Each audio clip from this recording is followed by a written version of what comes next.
오늘 우리가 읽은 시편 51편은 다윗의 참회시에 속하는 시입니다. 이 다윗의 참회시가 150편 중에 7편이 있는데요. 우리가 살펴봤던 시편 6편, 또 32편, 38편이 이 참회시에 속합니다. 그리고 앞으로 살펴볼 102편, 130편, 143편, 그리고 오늘 우리가 읽은 이 51편도 참회시에 속합니다. 그 중에 가장 유명한 참회시가 바로 오늘 시편 51편일 것입니다. 오늘 시편 51편은요, 우리에게 너무나 익숙한 시인데요.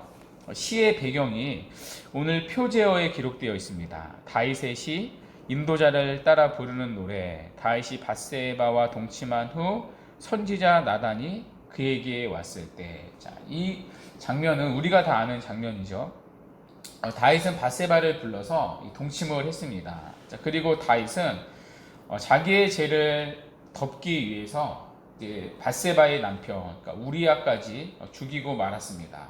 그리고 다윗은 밧세바를 궁으로 들여서 자기의 아내로 삼았습니다.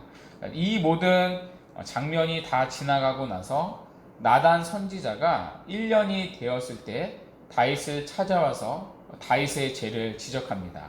그러니까 다윗이 밧세바를 범하고서 즉각적으로 회개한 게 아닙니다. 오히려 다윗은 이 밧세바가 임신했다는 소식을 듣고 우리아를 전쟁터에서 불러들입니다. 그러니까 자기가 한 일이 아니라는 것을 우리아를 불러들여서 덮으려고 했던 거죠. 그래서 전쟁에 나간 우리아를 불러들입니다. 그런데 우리아가 또 얼마나 충성스러운 부하인지 동료들은 다 전쟁터에서 전쟁을 치르는데 어떻게 나만 집에 가서 쉴 수가 있는가, 집에 들어가지 않습니다. 그러니까 다윗의 계획이 틀어지게 되었던 거죠. 그러니까 우리아를 빨리 집에 보내서 임신한 것이 내 탓이 아니라고 가렸어야 했는데 계획이 뒤틀려진 것이죠. 이제 남은 방법이 다윗에겐 하나밖에 없습니다. 우리아를 죽이는 것입니다. 결국 다윗은 우리아를 죽이고 이제 밧세바를 자기 아내로 삼았습니다. 그리고 나서 나단이 찾아오는 겁니다. 나단이 찾아와서 다윗의 범죄를 지적합니다. 그때 하나님 앞에 다윗이 자기의 죄를 고백하며 쓰게 되는 시가 바로 시편 51편입니다. 이 시를 보면서 한 가지 깨닫는 것이 있는데요.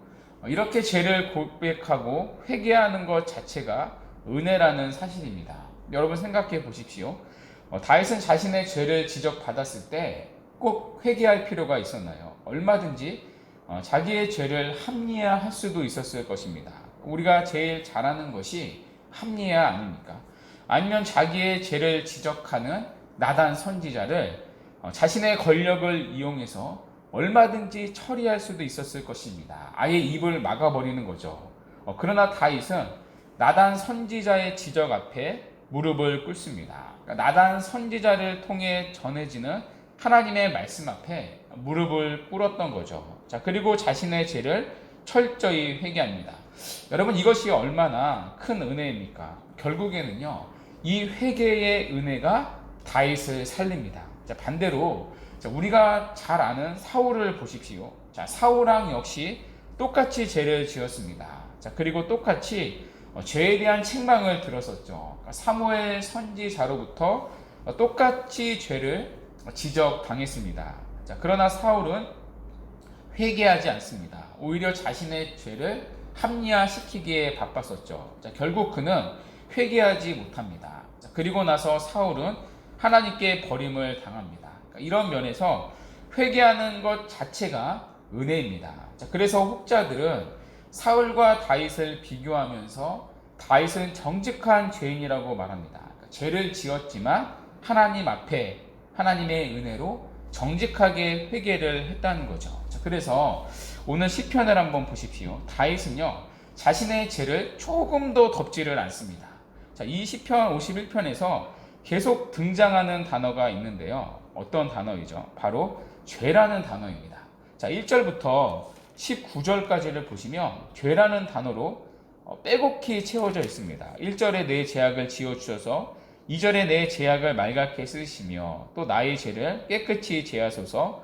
3절에 내 죄가 항상 내 앞에 있나이다. 4절에 내가 주께만 범죄하여, 또 5절에 내가 죄악 중에 출생하였으며 또 죄 중에서 잉태하였나이다. 또 7절에 나의 죄를 씻어주셔서, 또 9절에 내 죄에서 돌이키시고, 또 14절에 피 흘린 죄에서 나를 건지소서. 그러니까 쉬지 않고 자신의 죄를 고백하며 드러내고 또 참여하고 있습니다.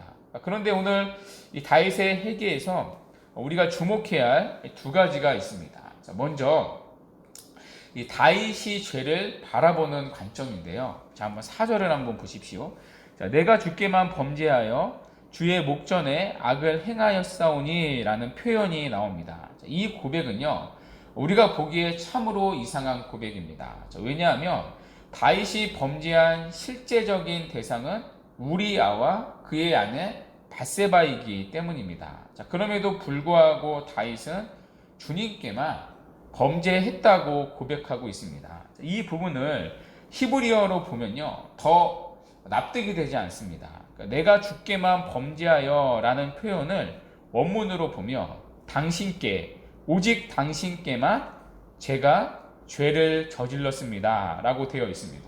자, 그런데 이 말은요, 다윗이 밧세바와 우리아에게 범한 죄를 인정하지 않는다는 말이 아닙니다. 그러니까 내가 주님께만 범죄했지 사람한테 잘못한 게 아니라는 고백이 아닙니다. 그러니까 사람한테 죄를 지은 근본을 찾아보니 자기는 하나님께 대한 범죄자였다는 것입니다. 그러니까 하나님 앞에 범죄자이다 보니 사람들 앞에서도 계속 죄를 짓고 있었다는 것입니다. 그러니까 자기 범죄의 근본을 정확히 찾아내었던 거죠. 그러니까 마치 5절의 고백과 같습니다.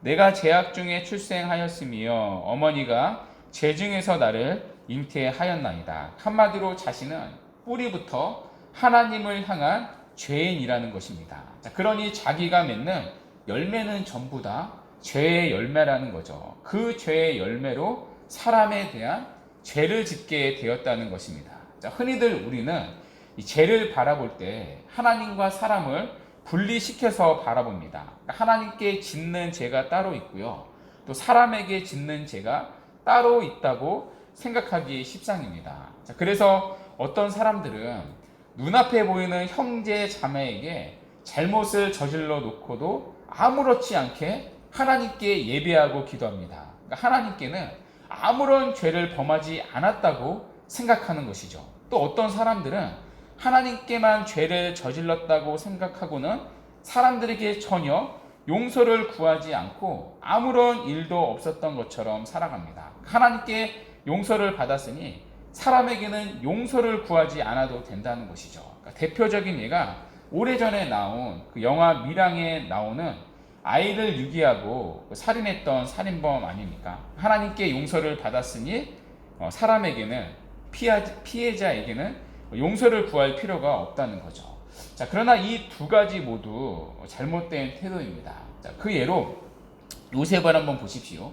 자, 요셉은 보디발의 아내가 유혹할 때 내가 어찌 이 큰 악을 행하여 하나님께 죄를 지으리까 라고 말했습니다.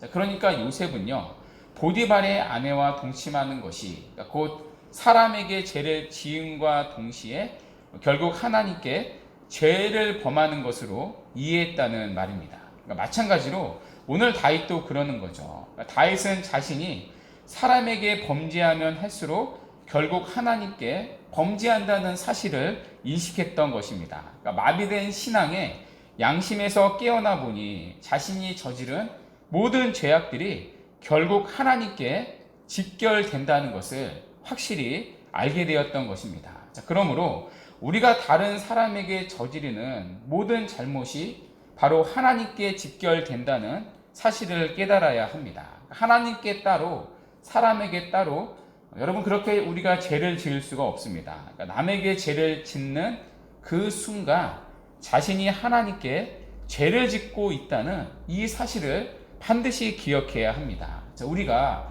이 사실을 분명히 인식하고 있으면요, 다른 사람을 대하는 태도가 달라질 것입니다. 사람을 대할 때 우리는 주를 대하듯 하게 될 것입니다. 자, 오늘 하루 우리가 많은 사람들을 만날 텐데요. 특별히 이 골로새서 3장 23절의 말씀을 꼭 기억하시기 바랍니다. 무슨 일을 하든지 마음을 다하여 주께 하듯 하라. 이 말씀을 붙들고 오늘도 주님을 대하듯이 우리가 만나는 그 사람을 대하는 은혜가 있기를 바랍니다. 두 번째, 우리가 오늘 이 시편에서 주목해야 할 것이 있는데요. 오늘 이 시편에 보면요, 다윗은 하나님 앞에 자신의 죄를 용서해 주기를 기도합니다. 1절에 내 죄악을 지워 주소서라고 기도를 하는데요. 여기 지우다라는 말은요, 완전히 파괴되고 없애버려 주시기를 구하는 말입니다. 또 2절에 죄악을 말갛게 씻으시며 라고 구하는데요. 여기 말갛게 씻으시며 라는 말은요, 옷을 빨래할 때 사용하는 단어입니다. 얼룩이나 때가 하나도 남김이 없도록 빡빡 빤다는 개념입니다. 죄의 얼룩이 하나 남지 않도록 해주시기를 기도하는 것입니다. 또 2절 하반절에 보면 내 죄를 깨끗이 제하소서라고 말을 하는데요. 여기 제하소서는 사실 제사 용어와 관련되어 있습니다. 그러니까 정결 의식과 관련된 용어입니다. 그러니까 자신을 정결하게 해주셔서 다시 성소에 들어가 하나님을 예배할 수 있기를 바라는 것입니다. 이렇게 계속해서 다윗은 하나님 앞에 자신의 죄를 씻어주기를 구하고 있습니다. 그런데 어떻게 보면 사실 다윗의 이런 태도가요, 굉장히 뻔뻔해 보일 수 있습니다. 다윗이 얼마나 하나님의 큰 은혜를 받은 자입니까? 그런 다윗이 하나님 앞에 지금 말할 수 없는, 끊을 수 없는 큰 죄를 지었습니다. 간음죄도 모자라 살인죄를 지었습니다. 여러분, 이보다 더 큰 죄가 어디에 있습니까? 그러나 다윗은 하나님께 사죄의 은혜를 구합니다. 왜 그렇죠? 다윗의 낯짝이 두꺼웠기 때문이 아니라 그는 자신이 믿는 하나님의 성품을 알았기 때문입니다. 바로 하나님의 인자와 긍휼을 알았기 때문입니다. 그래서 1절을 한번 다시 보십시오. 하나님이여 주의 인자를 따라 내게 은혜를 베푸시며 주의 많은 긍휼을 따라 내 죄악을 지어 주소서. 다윗이 회개하는 근거가 어디에 있죠? 자신의 눈물, 그리고 자신의 진심, 그리고 자신의 열심이 있었나요? 다윗은 지금 하나님의 인자하심에 의지해서 죄 사함의 은혜를 구하고 있습니다. 여기에서 인자라는 말은요, 우리가 계속해서 시편에서 살펴보았었죠. 히브리어로 헤세드라는 단어인데요, 언약에 기초하여 자기 백성에게 베푸는 무조건적인 사랑을 의미합니다. 우리를 향하신 하나님의 사랑과 용서는 무조건적이라는 것이죠. 하나님은 우리의 어떤 공로를 보시고 우리의 죄를 사하여 주시는 분이 아니라는 것입니다.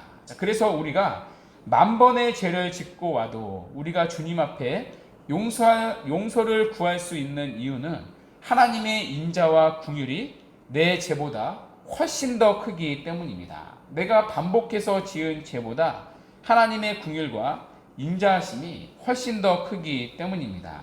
그래서 제임스 몽고메리 보이스는 이렇게 말합니다.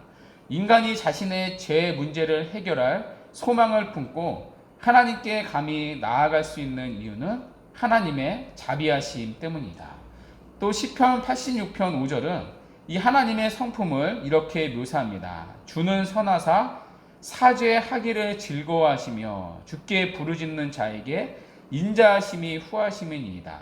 여러분, 얼마나 우리 같은 죄인에게 복된 복음입니까? 우리의 죄를 용서해 주기를 즐거워하는 분이 우리가 믿는 주님이라는 것입니다. 곱씹으면 곱씹을수록 초마다 죄에 넘어지는 우리 같은 죄인에게 놀라운 복음의 소식이 아닐 수 없습니다. 그래서 시인은 주님께 부르짖으라고 말합니다. 주님 앞에 나와 회개하라고 말합니다. 왜냐하면 오늘도 우리에게 베푸시는 주님의 인자하심은 우리의 죄보다 훨씬 더 후하시기 때문입니다. 그러므로 오늘도 죄의 자리에서 넘어질 때마다 이 주님의 인자하심과 긍휼하심 꼭 붙드시고 주님 앞에 나아가 회개하는 은혜가 있기를 바랍니다. 하나님께서 우리의 죄를 즐겨 사해 주실 뿐만이 아니라 우리에게 회복의 은혜를 주실 것입니다. 또 하나, 우리가 사람에게 짓는 죄가 하나님께 직결된다는 이 사실을 기억하고 하나님을 향하여 있다는 이 방향을 기억하고 우리가 마주하는 그 사람, 주님을 대하듯 대하는 은혜가 있기를 바랍니다. 그래서 오늘 하루도 주님 안에 살아가는 복된 은혜가 있기를 간절히 바랍니다.